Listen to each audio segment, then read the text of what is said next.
if they're too selfish to help you with a move because it interferes with their golf game, how are they going to take time off to help you with a child or with something more important? So you really do, sadly, have to judge a relationship on its bad Worst days.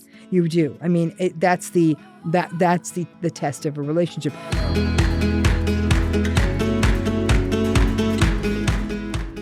Hey everyone, welcome back to another episode of UnCoupling, where we talk about breakups and, more importantly, how to move through them with self-empowerment. I'm absolutely fangirling this week because she just got done hearing a mouthful from me of how big of a fan I am. But I am so honored that Dr. Ramani Durvasula, Dr. Ramani, is on the program today. Thank you so much. Thank you, for Holland. being You're here. too sweet. Thank you so much. I'm just excited because no one talks about this topic like you do. And she is a clinical psychologist in Los Angeles. She is the professor emerita.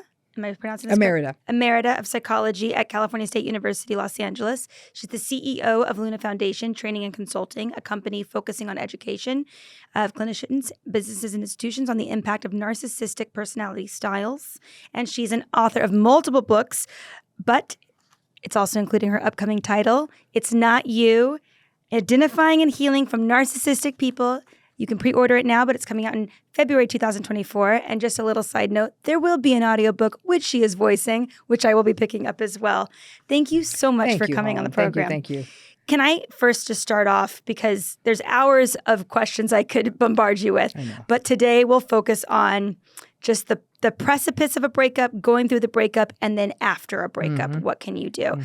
But to get started, how did you know you wanted to specialize in this topic as a psychologist? Like anything, when I didn't set out to do this. Let me put it that way. It kind of happened to me. I started in my research when I was looking at people with these kinds of difficult personalities and how they impacted healthcare settings and how it affected their own healthcare. So that's how I got started. I had a private practice where many, many clients had these kinds of relationships. And I think what was interesting about it is when I trained to become a therapist, it was sort of pre-internet, right? So we didn't have cell phones and emails and all of that. It would really only be unless someone had a handwritten letter. But now so much communication is that way.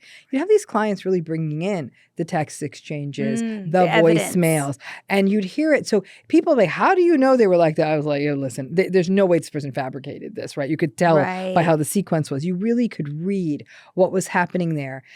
And then what happened was, as I was doing more and more research on this, and I dug deeper and deeper into the literature, theoretical literature, clinical literature, I'm like, everyone's writing about narcissism, but nobody's writing about what's happening to the people in these relationships. There was a smattering of books here and there, but it was never the primary focus. And I'm like, this is a disaster. How are we not talking about this? And it was interesting because a lot of people ask me, did you get into this because it happened to you?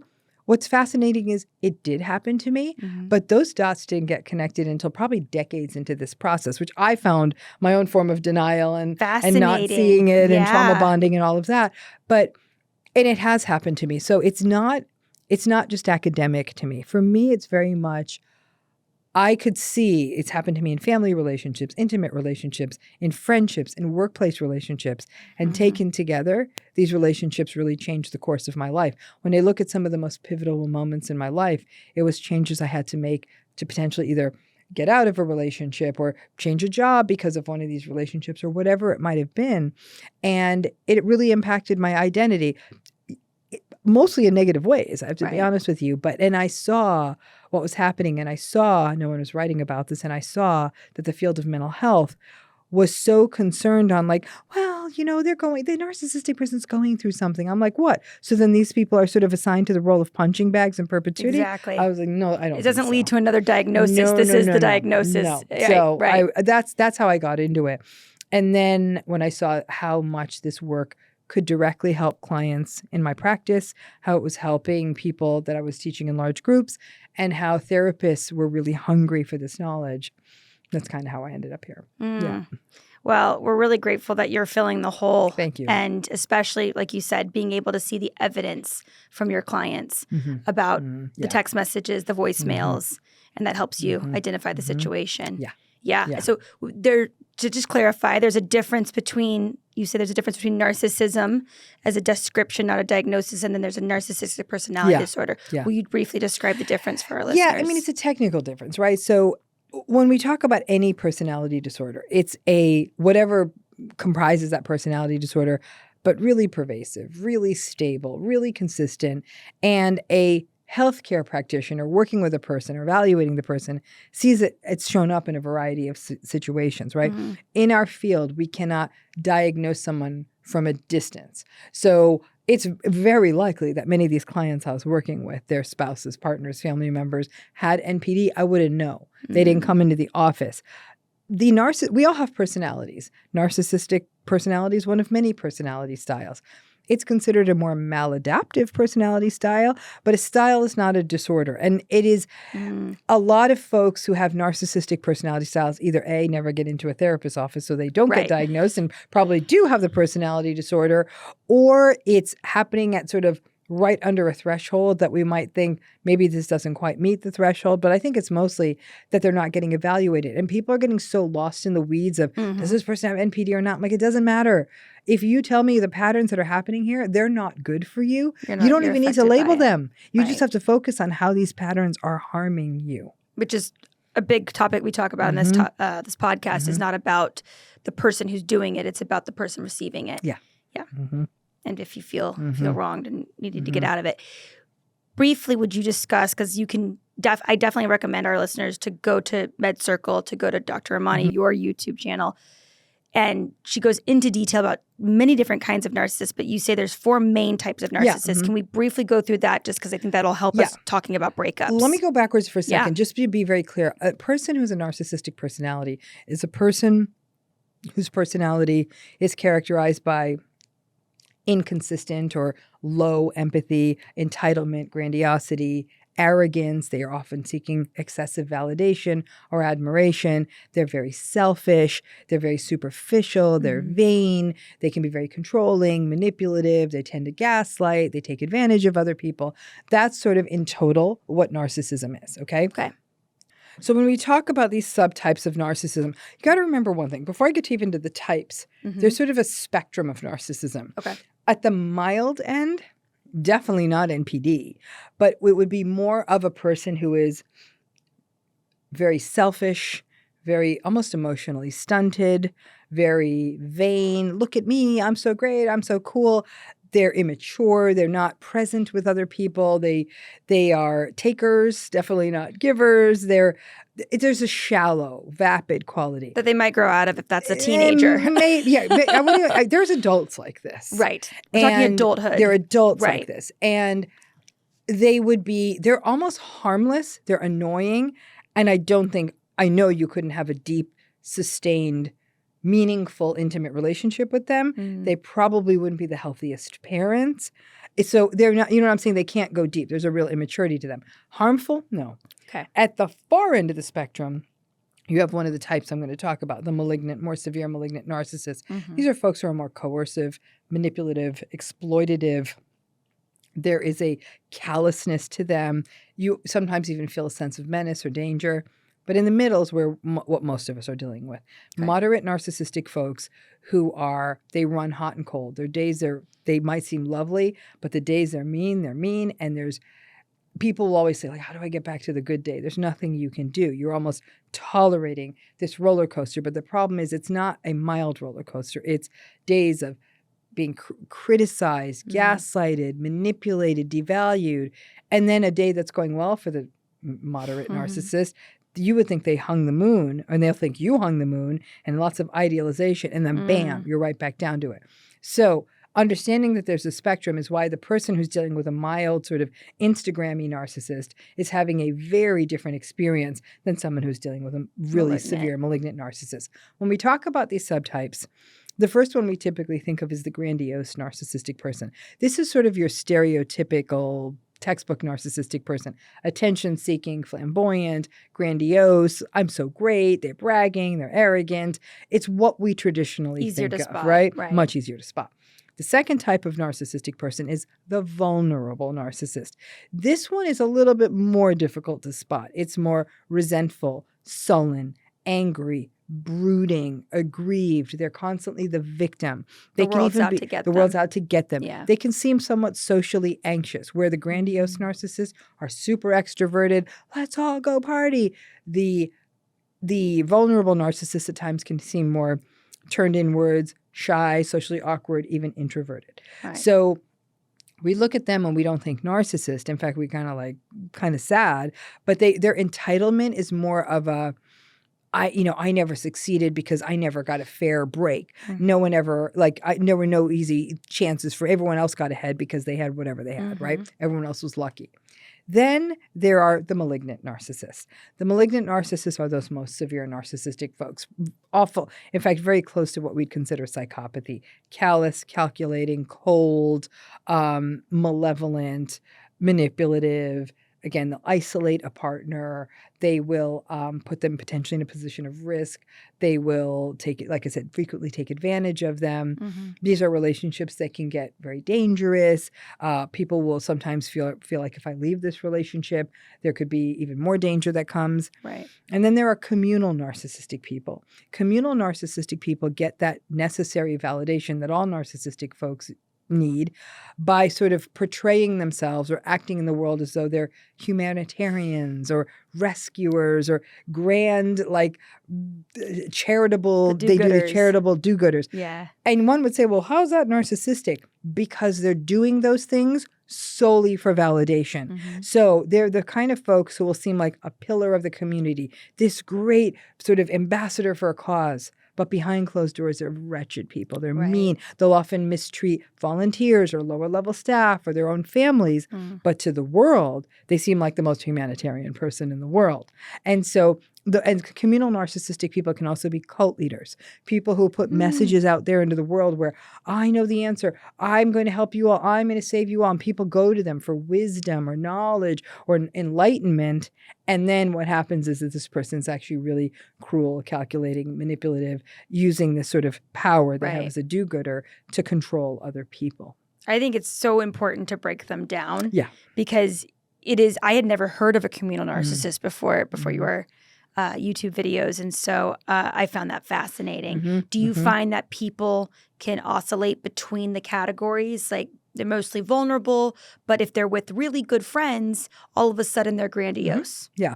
So I think that people can be combinations of the types. Now, all grandiose narcissistic folks, if stuff really goes wrong for them, you're almost going to see it like it tips for them. And they start looking more vulnerable, more victimized, more aggrieved, more sullen, more resentful.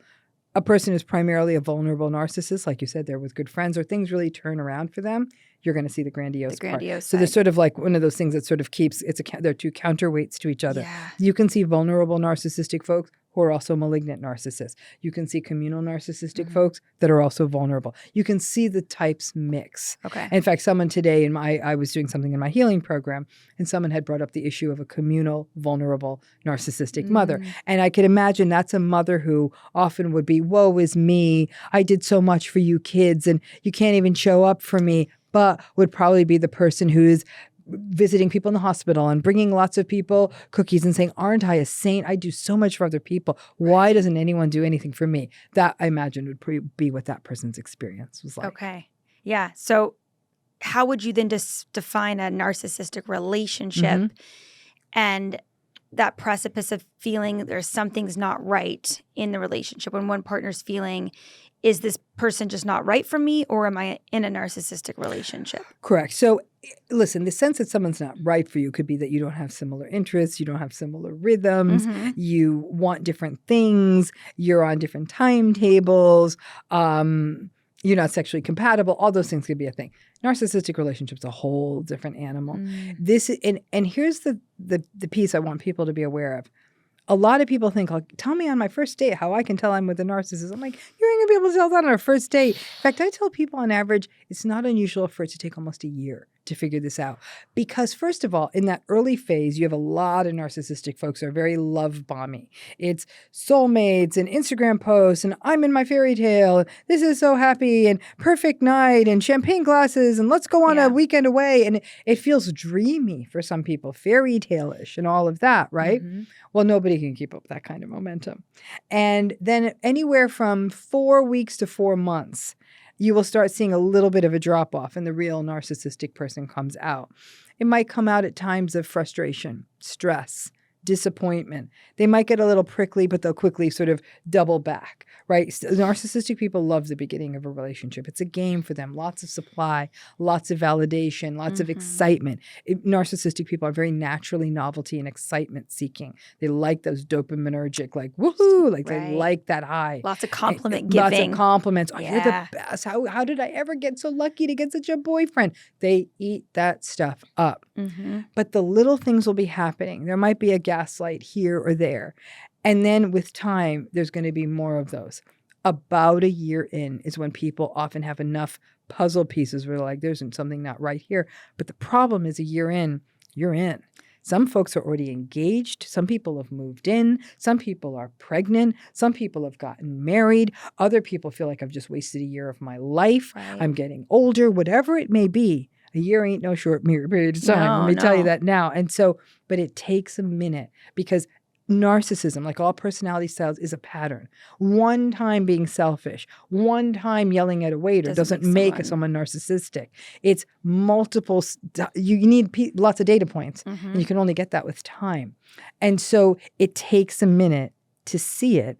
And I think that that's where it gets, a narcissistic relationship is one characterized by all the pattern, manipulation, gaslighting, invalidation, taking advantage, betrayal, all of that. But another key element of the narcissistic relationship is a lot of upping and downing. You will often vacillate between periods of idealization and invalidation. Idealization, invalidation, breakup, makeup. And there's often a cycle. Love bomb is followed by devalue. Devalue is typically followed by discard. And then if the relationship breaks up for a minute, lots of hoovering in all, not all cases though. I'm going to win them back. I'm going to get you back to get back together. So it's highs, lows, breakup, makeup, volatility.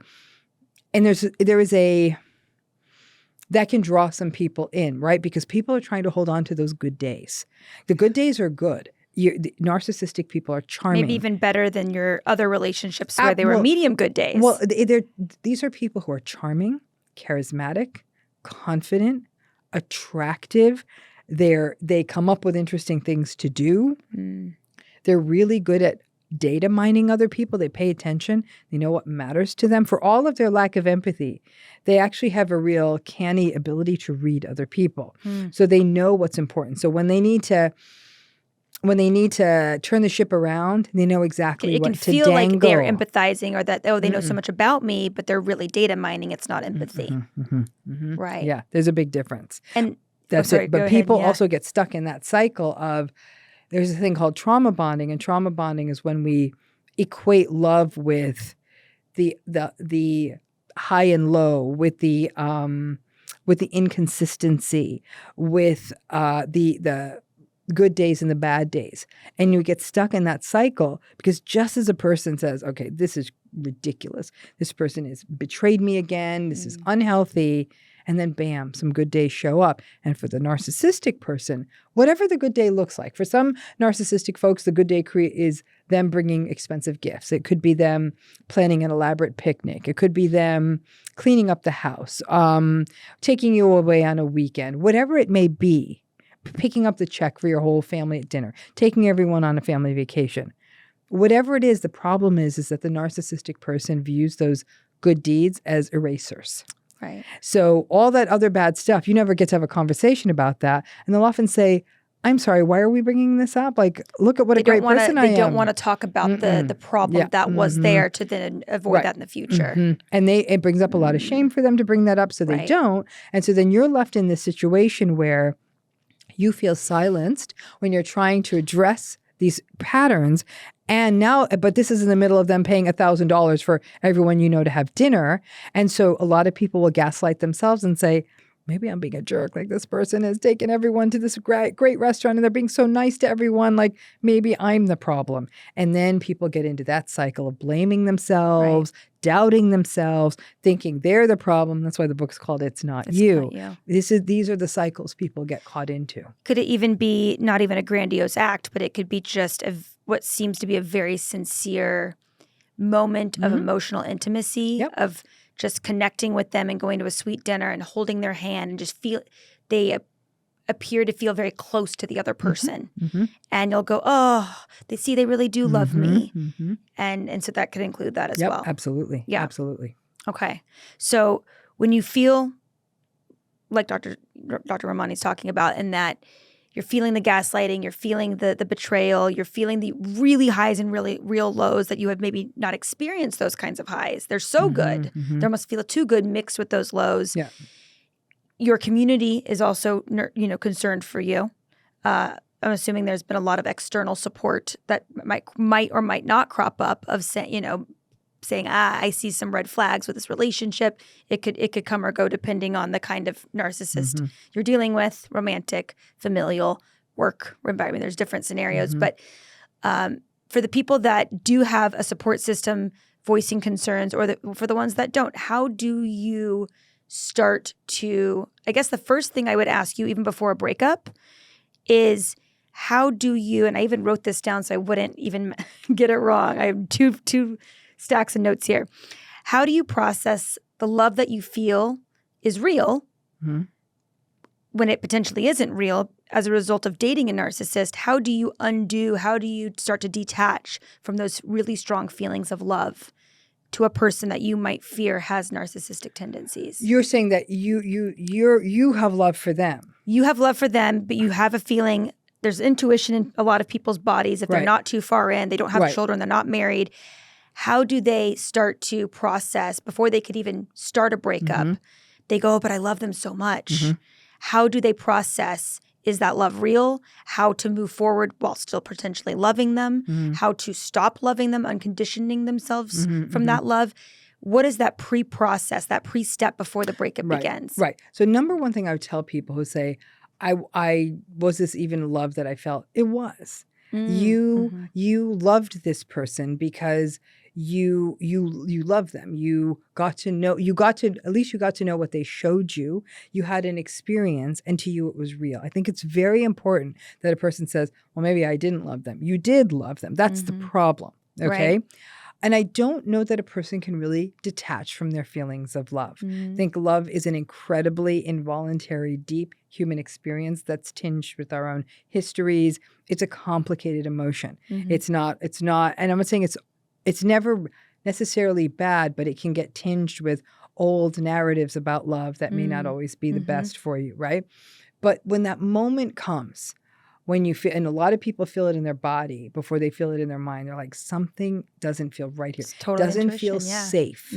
And they will start testing the waters. People will start sort of doing the mental experiments in their mind, like, well, let me try this, let me try that. And a lot of people will do that. They'll say, let me try this to see what that does, if that'll work. Because the key element to remember about the narcissistic relationship, it's not as simple as to say, there's something afoot here. This doesn't feel right. It doesn't feel safe. It's emotionally abusive. It's invalidating. I don't feel seen. I don't feel heard. In fact, I feel quite devalued. All of that is that these patterns won't change. And I think one thing that a lot of people will do because they love someone is say, well, let me just try to show up better. Let me hear about their day. Let me do this. Let me clean do up that. Their side of the street, so to speak. And there's nothing to be cleaned up. Right. So people are trying, it becomes an experiment. I'm going to try this and see what happens. I'm going to try this. And nothing's really changing because it really can't change. Okay. But as a person recognizes more and more like this is not healthy, then and they keep testing it. Like, okay, I'm trying this and I'm trying this and it's not okay. It still can take a minute for that sort of penny drop moment, that proverbial rock bottom as it was when you're thinking, this is not working. This does not feel okay. And this is where things get a little bit treacherous because a person is thinking like, I'm not looking forward to seeing them anymore. I always tell people like, how much are you sort of eggshell walking as you compose a text? Are you being careful in every word you choose? I'm not saying people should be firing off mindless text, but if you're like, no, I have to say it that way because if I say it that way, then or even if you're brainstorming before a text of how do I approach a topic and you're going from different angles, or they're in the back of your mind thinking, how do I work each part of my life? And they're the first person that you fear is going to be a blockade in something you want to do. All of those things. So you have to really, really lean into that. And then people might say, okay, this is not working for me. And now once people sort of start that process of, I don't think this is working for me, breaking up from a narcissistic person is not for the faint of heart. No. Because if you're the one doing the breaking up, they're going to experience it as an ego injury, as an abandonment, and as a rejection. And people who are narcissistic experience something called rejection sensitivity. There's no. Basically, for a narcissistic person, a relationship is a place of domination and control. And really, who do you think you are rolling in here, calling the shots? No. And they believe it. I don't even know if it's conscious in all of these people. Believe it. Truly believe it. So when you try to break up with them, you may get any number of reactions ranging from, oh, really? It's going to be like this? No one's ever going to love you the way I do. What do you think? You're going to find someone else like me? And then they'll either text you or tell you a whole list of what they're like, let me tell you everything that's wrong with you. And it'll be hurtful, vulnerable things. You might then enter a phase of what we call post-separation abuse, where you might see everything ranging from, at the more severe cases, stalking, online harassment. To the very person who said all these things are wrong with you, they're also trying to get you back. They're trying to get you back. Exactly. But at first they're going to punish you. It's basically, how dare you make me feel vulnerable? You're going to see their rage. You brought out their shame, you're going to see their rage. And so you'll see them really raging out. And a lot of it could be even enlisting people, mutual friends, and saying terrible things about you to them. And they may convert some of them over to their side of the fence. And you'll see that happen. Smear campaigns, all of it, okay? And so that will happen. And some people will think, oh my gosh, this is terrible. But here's where it gets tricky. Narcissistic relationships, by definition, are very confusing, because people will say, oh, this is so hard because I remember we had such a fun time doing this, or we have such a fun time doing that, or the sex is so great. The idolization. I am so attracted to them. And that is, or we did have a lot of good times. Like, it wasn't always terrible. So people might even be teetering. And maybe some of all this post-separation stuff doesn't happen, but instead it's the narcissistic person playing on doubt. You sure you want to end this? Because we sure did have a lot of good stuff together. And the person's like, no. And they're trying to hold their ground. And then you're alone 1 week, 2 weeks, 4 weeks. Maybe you go on a few dates and you're like, wow, it is bad out here. Late night text. They're very skilled at pulling someone back in. And then it becomes love bomb part 2. Right. And you're right back in the machine. And that's very, very common. Many, many people will go back into these relationships. Multiple times. Yeah. I think one thing you said to me on one of your YouTube videos that really resonated with me was when you are dating a narcissist, and you said it, you touched on it earlier in this podcast, was you get to be a part of their narcissistic euphoric feeling. Like, I think I'm so great. Look at this dopamine I can blast out of my body. And you get the receiving end of that dopamine, where it's us together against the world. And so you, without being a narcissist, get the narcissist's euphoria when you're dating that narcissist. And so breaking up, you're also losing some of that dopamine hit that was like secondhand dopamine almost. That's definitely not a psychological term. But it depends on how long the relationship lasted. I see. Okay. Right. So if it's new, I'd say if it's a year or less. A year or less. Some people might say, like, that ship sailed long ago. But if it's new enough that you can recall that, or it sometimes wafts back in, then people will say this was a lot harder to end. And again, it's that backing and forthing, the good and the bad. That's the tough part about these relationships. If they're acting manipulative every single day, it's going to be a lot easier to do this. Right. Do you have any advice for people that are living in that murky gray area, that back and forth? Because I think a lot of listeners that reach out to resources like your podcast, like your YouTube, like your books. I mean, this is a great resource as well, of saying, how do I stick to my ground? Yeah. How do I do it? I tell people that, number one, as much as it might sound cynical, the measure of this relationship is the bad days. The measure of a relationship is how a partner responds to stress, how a partner responds to frustration. Because to the degree you want this to be a long-term committed relationship, there will be stress and frustration. There will be job losses. There will be kids. There will be sick family members. There will be your own illnesses. And if this person can't stand having to wait in line and when they have a reservation at a restaurant, you're doomed. This is telling you're doomed. You're absolutely doomed, right? If they're too selfish to help you with a move because it interferes with their golf game, how are they going to take time off to help you with a child or with something more important? So you really do, sadly, have to judge a relationship on its bad days. You do. I mean, that's the test of a relationship. The good days may be fun, but that's almost judging life on the basis of vacation. Right. I mean, if I judge my life on the basis of that, great, wonderful, but then it doesn't teach me how to deal with the real stuff of life.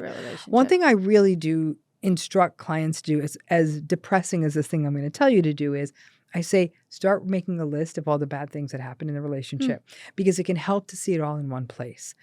In the midst of the euphoric recall of wanting it to be something else, because we write stories around our relationships, right? Absolutely. There's the actual person we're in the relationship with, and there's the way we want this person to be. And the bigger that gap is, the more we make up excuses to narrow to fall in gap. love with the potential. Correct. But that story is an entire fiction. So it's important to write down the things that happen, all of it. And it feels awful and it feels gross. And sometimes friends can help and sometimes therapists can help. And slow down if it's causing you too much upset, because some people get upset at doing this. But when you feel that euphoric recall, when you have that hoovering experience, when you wonder if you've made the wrong decision, look at the list. And you'll say, oh, usually most people are like, okay, no, I can't do that anymore. And it takes time to make that list, but it's really important you do, because that's actually a more objective indicator. You don't write things like, oh, I don't like them. It's things like, showed up 3 hours late to my sister's birthday party and then, was sat sullenly in the corner and then insulted me. Promised me that we were going to do something 4 times, broke those promises, and then blamed me for those broken promises. Like, you need to write this down. I tell people, save it all. Save the text, save the emails, put it all together. It doesn't have to be a list. It could be a file.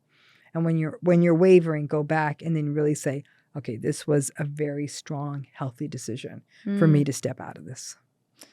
And then to play one more devil's advocate scenario of these back and forths, because such a pain point in narcissistic relationships and getting out of them is, let's say they have a really, a real sob story, as maybe a vulnerable narcissist might have. Yeah, they often do. And how do you decipher someone that's had a bad go at life? Yep. And they didn't have good modeling growing up, and they're trying to change their ways, and they're putting on months of good behavior. How do you know that person truly might be that narrative in itself? They were down on their luck. They're trying to do better. They're going to therapy. They're trying to change their ways. How do you know when a narcissist will just be a narcissist or someone's trying to get better, and is that worth saving the relationship? If you see someone making a concerted effort, they're going to therapy. They are catching themselves. Listen, none of us are perfect. None of us. Not a narcissistic person, not me, not you, nobody. We all make mistakes in relationships. The measure of a relationship is not being mistake-free. It's about making amends and making recognition and taking responsibility when we mess up and say, this was not okay, what I just said. I'm sorry you feel that way. You don't say that. You say, I am so sorry. I hurt you and I'm sorry. And then you put that out there and you have faith that person might accept that. They may not. All we can do is do that. So you're looking for appropriate apologies, no more blame shifting, taking of responsibility, taking accountability, commitment to therapy. Listen, if you got someone doing all that, they may not actually have a narcissistic personality, right? They may have complex trauma. They may have post-traumatic stress. They may have been struggling with depression. There may have been something underlying. They may have an anxiety disorder. And so then they put themselves in therapy and actually got the support and help they needed. You're not going to tend to see that as much with as a person who's narcissistic. Right. Yeah. Or someone that'll go to maybe 2 something to prove a point to the partner. Correct. And then they drop out. That's not including. That's not going to therapy. No. Yeah, future faking. Yeah, right. No. Right. And then how often do you find that narcissists will be on good behavior before another episode strikes? A lot. I mean, I think 3-4 that's months, the shape-shifting. Or is it could be, I think, probably 4-6 weeks is probably more normal. 3-4 months is a longer kind of run. episode. Mm-hmm. And something I tell folks is that most people stay in narcissistic relationships too long because they don't want to have to live with the regret of, did I leave too soon? And I'm like, if that's what works for you, that's fine. Right. You now know for sure that what you did was it's firmed up with dating and you're still on the fence, right? But I do think that most people stay too long and some people go back. And I would say too long isn't fair. It's almost as though you knew this wasn't going to be healthy. There's something I write about in this book. I call it going into the tiger's cage, right? And clients might say, I don't know. It's not, listen, I don't have a crystal ball, but I also know that experience is the harshest but the best teacher of all. And I say, if you're really on the fence, you really want to go in there and have this conversation, have it. I'm like, but I know we're not supposed to engage. And I said, but you're making yourself absolutely driving yourself mad. Right. I call it going into the tiger's cage. Is imagine you're looking in a cage. There's a feline animal on the other side. I happen to be a cat person. And you're like, is that a cat or is that a tiger? I guess I said, you're not going to know unless you pet it. Going in the tiger's cage means if you're wrong and this person's not narcissistic, you walk in that cage and you're just cuddling a pretty kitty. And you were just a little wrong, just like your cat might scratch you. But if they are a narcissistic person, they're going to tear you apart.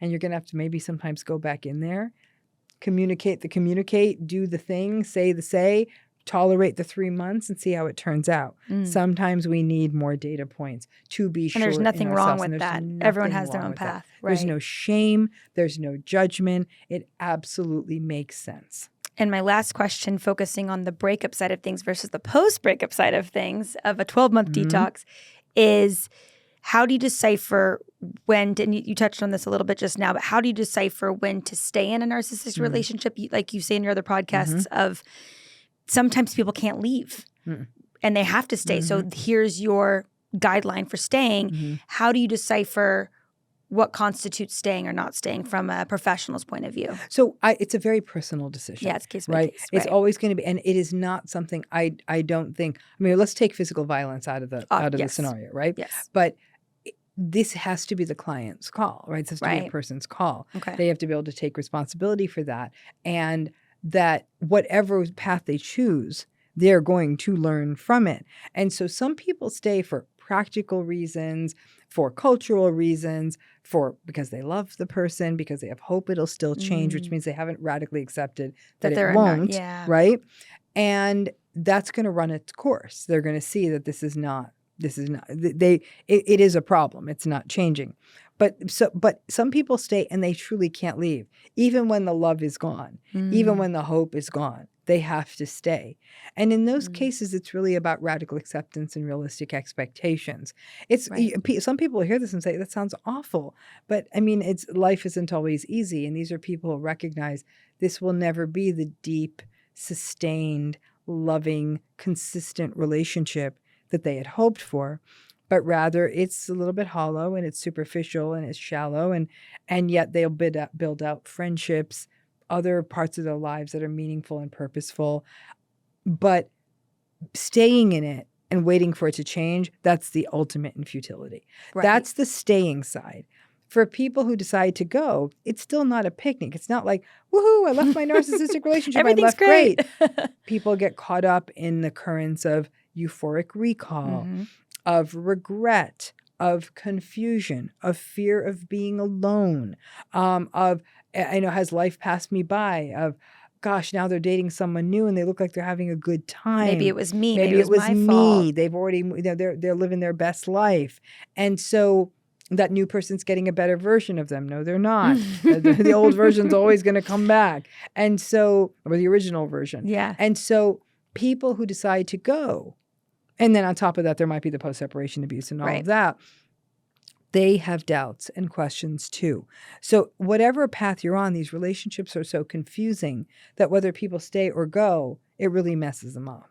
we're going to talk about the 12-month detox and what that is about. What is a 12-month detox? People don't like the 12-month detox. And what's really where I tell people, if you were in a narcissistic, invalidating, gaslighting, manipulative, call it what you will, relationship, and it lasted a year or longer, you need to take a year off from dating and relationship. A year or longer, you need to take a year off. And it's usually the medicine you don't want to take, but it's going to make you better. And people will say, what?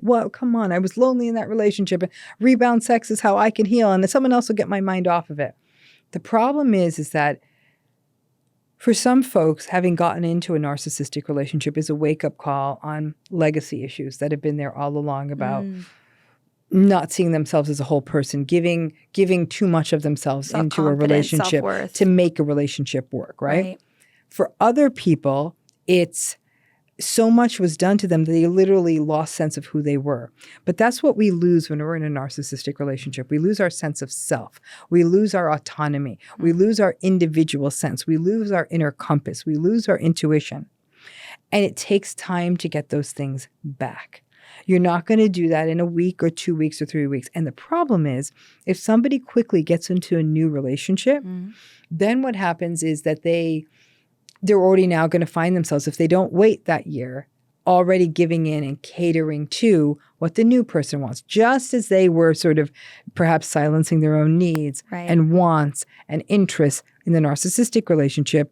That muscle is still strong. We want that one to sort of fade away, right? And so that year means it's a year of connecting back into yourself, reminding yourself, or maybe discovering for the first time, what do you like to eat? What time do you like to go to sleep?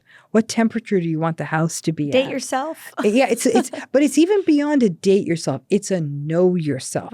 It's excavate yourself. What do you stand for? Who are you? What are you about? What do you really want life to look like? Because a narcissistic person is so larger than life and feels almost like the answer to all of our problems, that we shape ourselves to them. And the thing is, you're on a different, you and a narcissist are entirely different agendas. People with narcissistic personalities view relationships as a place that they want power, control, and dominance. You might want closeness and intimacy and connection. You're playing two different games. Which can feel like the same game sometimes. Well, because because they're going to do what they need to keep you in that position, right?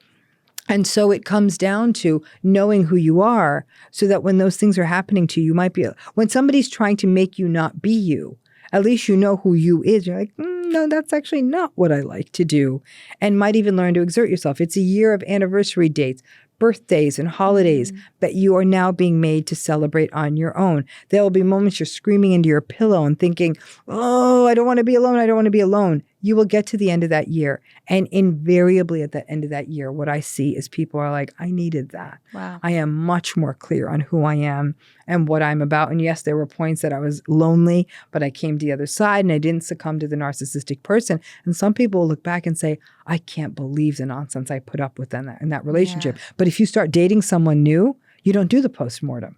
You don't grieve that properly. You don't let it go. Now, if it's less, let's say you were in a narcissistic relationship or an emotionally abusive, gaslighting, negating relationship, and it was 7 months, 8 months, I'll give you a 7 or as long as the relationship was at that point, right? Makes sense? 7 months, 8 months, however, 5 months, 6 months, however long the relationship was. Yeah. Right. I think especially if you're saying screaming into the pillow moment and I don't want to be alone, it's really hard to look in the mirror and say that sentence that's coming out of me that I have the urge to even say is all the more reason if you have enough wherewithal and gumption about yourself at that point to say that's why I need this. That's exactly right. Yeah. You have got to get back into your whole self. And for many people, they didn't even get to do that out of childhood. So even into adulthood, they really define themselves by their primary relationships. Yeah, I think, I'm sure you see this a lot in your practice, that it's most likely people feeling that they wasted time and they have to catch up because the longer you're in a relationship or the more years you're in a happy relationship, the happier life's going to be. And that's not directly proportional to happiness or fulfillment. Being in a happy relationship is great for you. It's great for your health, and it could make you happier. But if you don't know who you are, what you're about, what your needs are, what you want, your wants are, and feel that you can express them, and if you're in a relationship where those can't be expressed, that's not okay, then you're not going to get to that balanced, equitable, safe kind of relationship. So what is the book overall is focusing on a 12-month detox outside of a narcissistic It's relationship? really focused on healing from one. So it doesn't matter if this narcissistic relationship was with a partner, a parent, colleague, friend, sibling. People have all kinds of narcissistic relationships. I have to say, even in my healing program, think about 78 to 80% of them are working on an romantic relationship. So that seems to be the one that probably does the most harm to people. But it's about all of it. It's about the importance of radical acceptance and the unchangingness of it. Not just how their behavior and they aren't going to change, but that this is going to hurt for a long time. There's no magic pill. There's no magic wand that makes it all go away. It changes you. It's the realistic expectations that this is not going to change. It's the grief and being with the grief of time you feel that was wasted. It's the grief of losing what you thought was true. It was believing you were in a fairy tale, finally believing you deserved it, to find out that the whole thing was really not a fairy tale. It was a manipulation. There's grief around all of those things.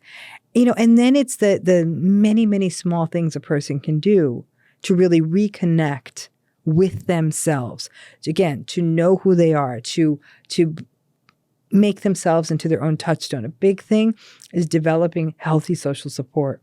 All of us need at least one person in our lives where we can show up as our true selves and not be invalidated. That just almost becomes like anti-gaslight potion, because you're saying, okay, this is what it feels like to be seen and to be heard and to be valued, and that this person is there no matter what, right? Whereas with a narcissistic relationship, it's all conditional. So about building up those supports. And then more than anything else, though, is someday you'll be all the way through this breakup.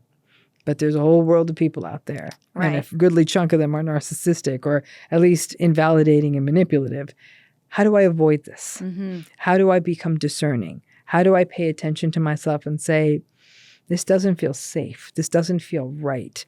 And give yourself permission to step away and take a longer lens. Like, how did my past relationships affect how I'm showing up in this relationship? So there's a lot. There's a lot there. Do you feel like it's your healing program in a book form? Very much so. Yeah. Is there a certain process that people can expect going through the book? Are there certain stages? Do you divide it by chapters? So it's sort of like, this is what these relationships look like. And then this is how you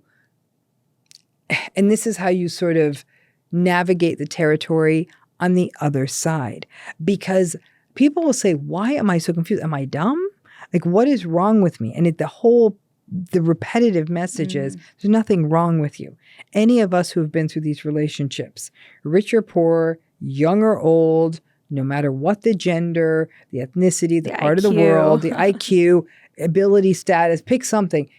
We kind of all have the same experience, because we're going in with a different playbook than them.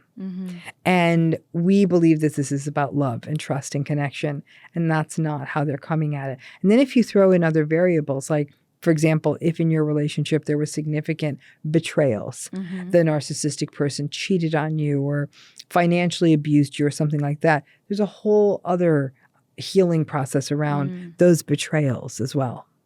Do you feel like people that still love their partners, is there a place in the healing program or in your book for people that just can't find the love to dissipate over time? Absolutely. And a lot of that gets linked to the idea of trauma bonding. I don't mean to subsume all of that real love under trauma bonding, but it is the sense of a person feels pulled, called, compelled to stay in this relationship despite the harm it's causing them.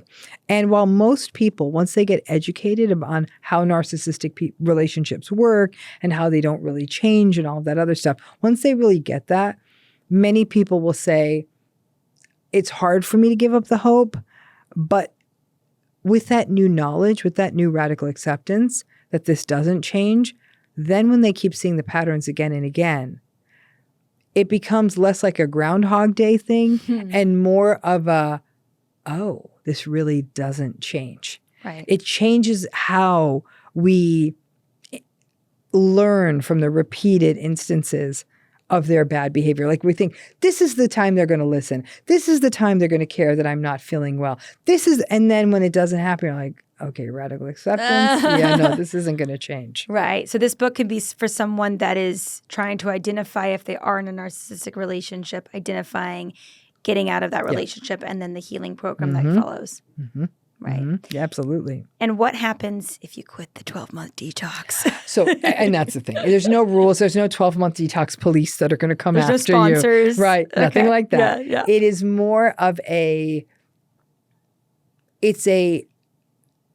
feel everything can be learned from. There might be people who would be watching this and saying, I was in a narcissistic relationship. 6 months out, I became friends with someone. We started dating and we've been married for 30 years. Right. Yay. Wonderful. I want to hear that story every single day. I want to hear that everyone who's been through one of these relationships comes out the other side and lands in a beautiful, loving relationship for all time. If you do, I mean, again, here's the thing. If you meet someone who's compelling and you are spending time with them, but you really were to say to them, you know what? I came out of something really rough and I am so enjoying my time with you and I want this to last. So I would welcome a friendship, but I really want to put this time into me because whomever I'm a partner to, I want to bring all of me into it. And I understand if you can't, if you feel like, no, I don't want to wait a few more months. Right. If it's your person, they're going to wait. They're going to wait. Yeah. A good friend of mine, she's in her 60s, I believe. And 30 years ago, she met a man that she said, I just got out of something. And he said, well, how long do you need? And she goes, I think it was something like 50 dates. It was quite some time. And he would call her up every Friday night after every date for it was almost like a year and said, how did that date go? Was that good? Did that go well? You know, just saying hi.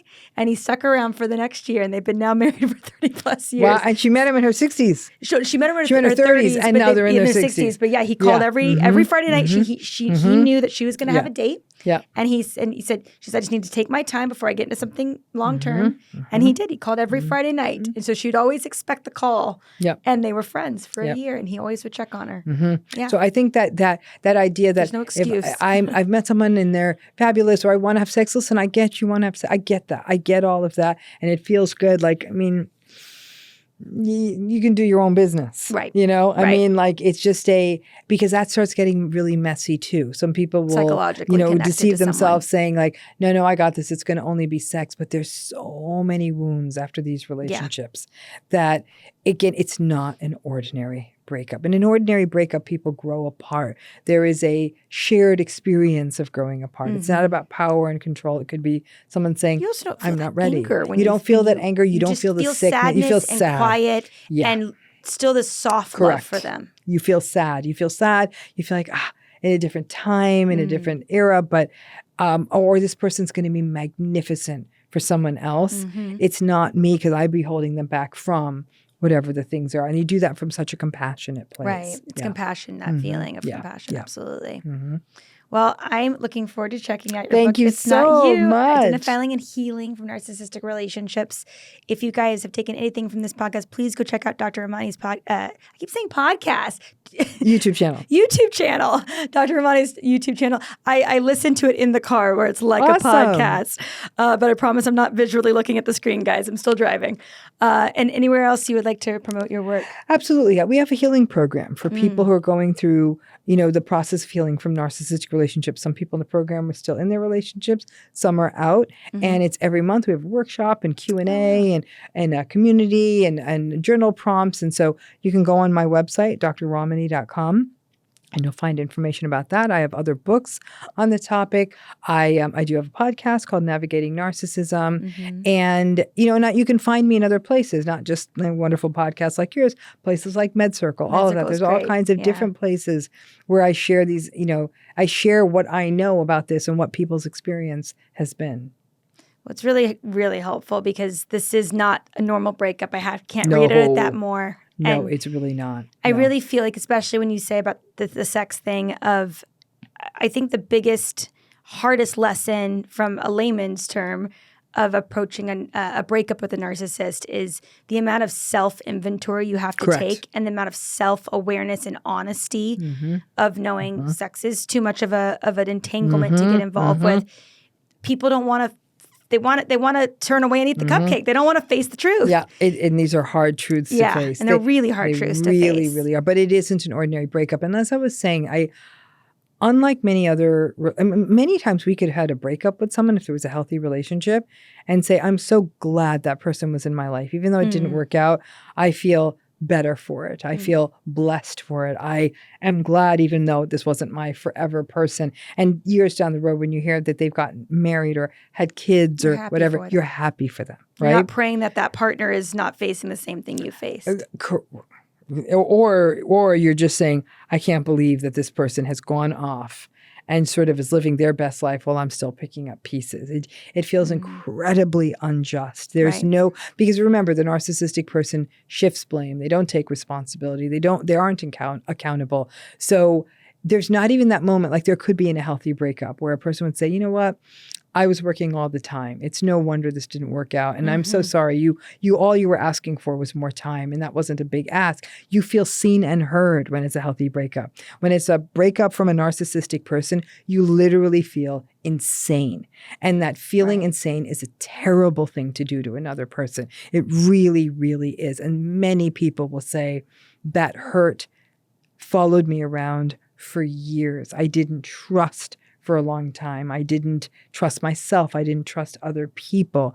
I didn't trust the emotion of love anymore. I mean, a lot gets lost and that makes me angry. And I see amazing people curtail their potential because they're in these relationships because they're told that they're less than or ridiculous or their dreams are foolish. It's not okay. And even when the relationship ends, people have internalized those voices.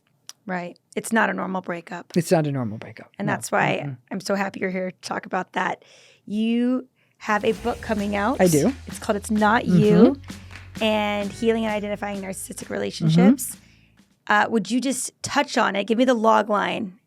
These relationships will change you, but they won't break you. These relationships will change you, but they won't break you.